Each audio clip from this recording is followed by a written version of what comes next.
Hello everyone, this is Usha Sinha. आज मैं आपके सामने लेके आई हूँ पॉलिटिकल साइंस के कुछ महत्वपूर्ण टॉपिक जो कि लगभग सभी प्रतियोगिता परीक्षा में काफ़ी महत्वपूर्ण रहने वाले हैं दोस्तों। तो चलिए शुरू करते हैं। पहला है, राज्यसभा के लिए नामित प्रथम अभिनेत्री कौन थी। लोकसभा में के लिए नामित प्रथम अभिनेत्री कौन थी दोस्तों, तो वो थी नरगिस दत्त।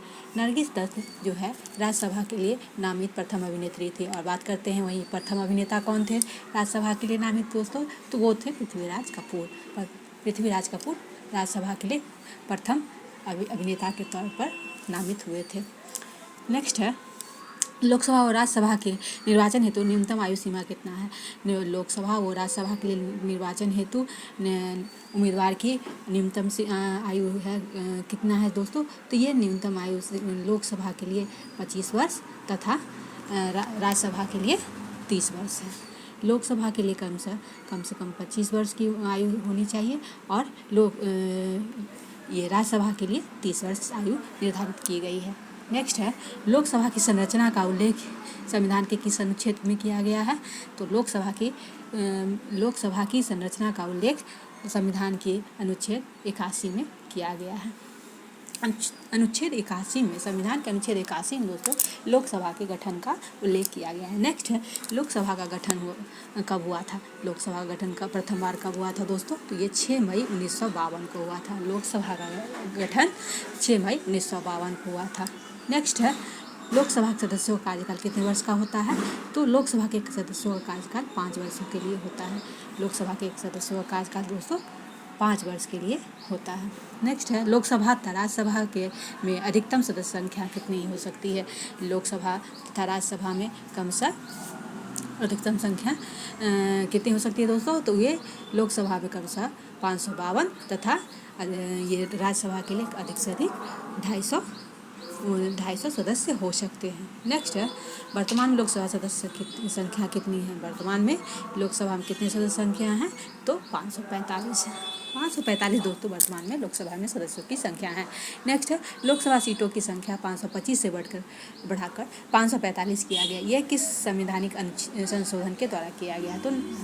तो लोकसभा में सदस्यों की संख्या 525 से बढ़ाकर 545 कर दिया गया। ये संविधान के 31वां संशोधन जो कि 1973 में हुआ था, इसके तहत किया गया। संविधान के 31वां संशोधन जो कि 1973 में हुआ था दोस्तों, तो उसमें लोकसभा की सीटों की संख्या 525 से बढ़ाकर 545 कर दिया गया। नेक्स्ट है, लोकसभा में अनुसूचित जाति एवं अनुसूचित जनजाति के लिए कितनी सीटें आरक्षित है। लोकसभा में अनुसूचित जाति एवं अनुसूचित जनजाति के लिए कितनी सीटें आरक्षित है दोस्तों, तो लोकसभा में कम से अनुसूचित जाति के लिए 84 सीटें तथा अनुसूचित जनजाति के लिए 47 सीटें आरक्षित है। नेक्स्ट है, लोकसभा में राज्यों की सीटें आवंटित होती है जनसंख्या के आधार पर। लोकसभा में राज्यों की सीटें किस आधार पर आवंटित होती है दोस्तों, तो ये जनसंख्या के आधार पर लोकसभा में राज्यों की सीटें आवंटित होती हैं। नेक्स्ट है, लोकसभा का प्रथम चुनाव कब हुआ था। लोकसभा का प्रथम चुनाव कब हुआ था दोस्तों, तो ये 1952 में हुआ था। नेक्स्ट है, लोकसभा में राज्यवार सीटों का आवंटन आधारित है। ये किस पे आधारित है दोस्तों, तो लोकसभा में राज्यवार सीटों का आवंटन आधारित है 1971 की जनगणना के आधार पर। 1971 की जनगणना के आधार पर दोस्तों लोकसभा में राज्यवार सीटों का आवंटन आधारित है। नेक्स्ट है, लोकसभा चुनाव में उम्मीदवार की जमानत राशि जब्त हो जाती है यदि उसे प्राप्त नहीं होता कुल वैध मतों का 1/6 भाग। कुल वैध मतों का 1/6 भाग दोस्तों जब तक लोकसभा चुनाव में उम्मीदवार को प्राप्त नहीं होता तब तक उसे उसकी जमानत राशि जब्त हो जाती है। अर्थात कुल वैध मतों का 1/6 भाग जो है लोकसभा के चुनाव में उम्मीदवारों को लाना पड़ता है, नहीं तो उसकी जमानत राशि जब्त हो जाती है। नेक्स्ट है, लोकसभा उम्मीदवार के लिए जमानत राशि कितनी तय की गई है। लोकसभा के उम्मीदवारों के लिए जमानत राशि कितनी तय की गई है दोस्तों, तो ये 25,000 रुपया। और SC/ST की बात करें तो SC/ST उम्मीदवारों की जमानत राशि है 12,500 रुपया। अब नेक्स्ट है कि संविधान में कुल कितने अनुच्छेद, कितने अनुसूचियाँ तथा कितने भाग हैं। मूल संविधान में कितने अनुच्छेद, अनुसूचियाँ तथा भाग हैं। तो मूल संविधान में दोस्तों 395 अनुच्छेद हैं, 8 अनुसूचियाँ थी तथा 22 भाग थी। नेक्स्ट है वर्तमान में अनुच्छेद कितने अनुच्छेद हैं। वर्तमान में संविधान में कितने अनुच्छेद हैं, तो ये 495 से अधिक हैं। वर्तमान में 495 से अधिक अनुच्छेद हैं दोस्तों। नेक्स्ट है वर्तमान में अनुसूचियों की संख्या कितनी है दोस्तों, तो वर्तमान में अनुसूचियों की संख्या 12 है। वर्तमान में अनुसूचियों की संख्या 12 है।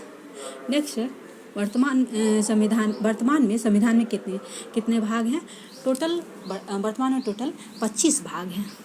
नेक्स्ट है राज्य की नामों की सूची एवं उसके राज्य क्षेत्रों का ब्यौरा देती है पहली अनुसूची दोस्तों राज्य के नामों की सूची एवं उसके राज्य क्षेत्रों का ब्यौरा देती है। पहली अनुसूची में दोस्तों 28 राज्य एवं 8 केंद्र शासित राज्यों के का ब्यौरा देती है। नेक्स्ट है 8वीं अनुसूची संबंधित है किससे संबंधित दोस्तों, तो ये 8वीं अनुसूची भाषा से संबंधित है। भाषा से संबंधित कौन सी अनुसूची है दोस्तों, तो 8वीं अनुसूची है। वर्तमान में 8वीं अनुसूची में भाषाओं का कुल संख्या कितना है, तो 22। वर्तमान में 8वीं अनुसूची में 22 भाषाओं की संख्या है, जो कि पहले शुरू में क्या थी, कितनी थी, तो शुरू में 14 ही भाषा थी, लेकिन वर्तमान में 8वीं अनुसूची में संविधान के 8वीं अनुसूची में 22 भाषा है। नेक्स्ट है सिंधी भाषा को 8वीं अनुसूची में कब जोड़ा गया था, तो सिंधी भाषा को 8वीं अनुसूची में कब जोड़ा गया था दोस्तों, तो 21वां संवैधानिक संशोधन 1967 द्वारा सिंधी भाषा को 8वीं अनुसूची में जोड़ा गया था। 21वां संवैधानिक संशोधन जो 1967 में हुआ था दोस्तों, उसके द्वारा सिंधी भाषा को 8वीं अनुसूची में जोड़ा गया था। नेक्स्ट है मणिपुरी, कोंकणी एवं नेपाली भाषा को 8वीं अनुसूची में कब जोड़ा गया, तो किस संशोधन द्वारा और कब जोड़ा गया दोस्तों, तो मणिपुरी, कोंकणी एवं नेपाली भाषा को 8वीं अनुसूची में 71वां संवैधानिक संशोधन जो कि 1992 में हुआ था, तो उसके अंतर्गत मणिपुरी, कोंकणी एवं नेपाली भाषा को 8वीं अनुसूची में जोड़ा गया था। 8वीं अनुसूची में मणिपुरी, कोंकणी एवं नेपाली को कब जोड़ा गया, तो दोस्तों 71वां संवैधानिक संशोधन 1992 के तहत जोड़ा गया था। नेक्स्ट है 8वीं अनुसूची में बोडो,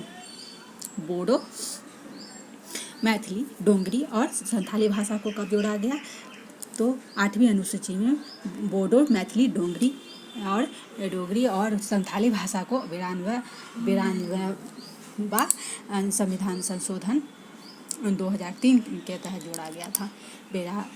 92वां संविधान संशोधन 2003 के तहत 8वीं अनुसूची में बोडो, मैथिली, डोगरी एवं संथाली भाषा को जोड़ा गया था। नेक्स्ट है हिंदी को भारत की राजभाषा के रूप में स्वीकार किया गया, तो हिंदी को भारत की राजभाषा के रूप में स्वीकार कब किया गया दोस्तों, तो ये 14 सितंबर 1949 को स्वीकार किया गया।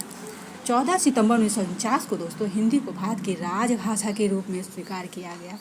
नेक्स्ट है हिंदी दिवस कब मनाया जाता है, तो हिंदी दिवस कब मनाया जाता है दोस्तों, तो हिंदी दिवस 14 सितंबर को मनाया जाता है। 14 सितंबर को हिंदी दिवस मनाया जाता है। नेक्स्ट है संघ की राजभाषा हिंदी एवं लिपि देवनागरी है। ये कहाँ वर्णित है, ये संविधान के किस भाग और किस अनुच्छेद के तहत वर्णित है, तो संविधान के भाग 17 के और अनुच्छेद 343 के अनुसार संघ की राजभाषा हिंदी एवं लिपि देवनागरी है, ये वर्णित है। नेक्स्ट है प्रथम राजभाषा आयोग का गठन कब हुआ था दोस्तों, तो प्रथम राजभाषा आयोग का गठन 1955 में हुआ था। प्रथम राजभाषा आयोग का गठन 1955 में हुआ था। 1955 में दोस्तों प्रथम राजभाषा आयोग का गठन हुआ था। नेक्स्ट है राजभाषा आयोग के प्रथम अध्यक्ष कौन थे, राजभाषा आयोग के प्रथम अध्यक्ष कौन थे दोस्तों, तो बीजी खेर थे। बीजी खेर दोस्तों राजभाषा आयोग के प्रथम अध्यक्ष थे।